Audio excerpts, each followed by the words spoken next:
state data cross-border security gateways. And that is a collection of institutions and technologies, both hardware and software, serves as the national censorship apparatus in the PRC that restrict those websites, which opening statements already mentioned. Let me also say, the central government organ or party organ is called Cyberspace Administration of China, CAC. That's the agency for internet regulation, censorship, oversight and control. And the CAC reports to Central Cyberspace Affairs Commission led by Xi Jinping himself. And since 2008, CAC directly managed this apparatus called Great Firewall.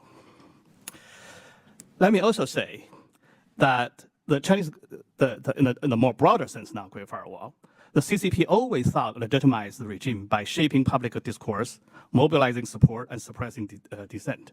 I'll give you one example. In 2015, leaked documents revealed that Chinese government mobilized over 10 million college students through the Communist Youth League for their so-called online public opinion struggle tasks. And then all the companies, internet service providers, data analysis companies, and social media platforms in China contribute to this digital control. Right? Sina, Weibo, Toutiao, Kuaishou, they employ thousands of censors to remove illegal content, so-called, and often outsource to companies, the ones called Beyond Soft, which employs over 8,000 workers.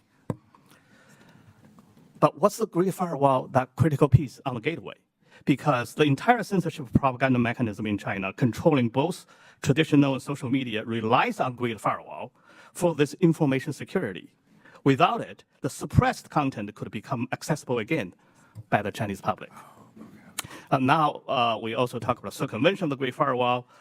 There are tens of millions of Chinese internet users using VPNs or homemade tools, open source tools to circumvent Great Firewall. But also, the Great Firewall itself enhances its blocking capacity through the methods, active probing, special responses, and pushing the criminalize the circumvention efforts. Let me give you one telling example in this hearing, which is a blogger called Yuan Xiaohuan, and he is a cybersecurity specialist. And he began an anonymous blog called Program Think in 2009. The blog provided cybersecurity advice, method to bypass the internet censorship, and the political commentaries critical to CCP. The blogger dared the CCP to catch him, using his cybersecurity expertise to evade capture for 12 years. Millions of Chinese netizens admired him as a legend and a hero, cheering, worrying, praying, and crying for his fate. In May 2021, Yuan was arrested by Shanghai police. On February last year, he was sentenced to 7 years in prison for, quote, inciting subversion of state power.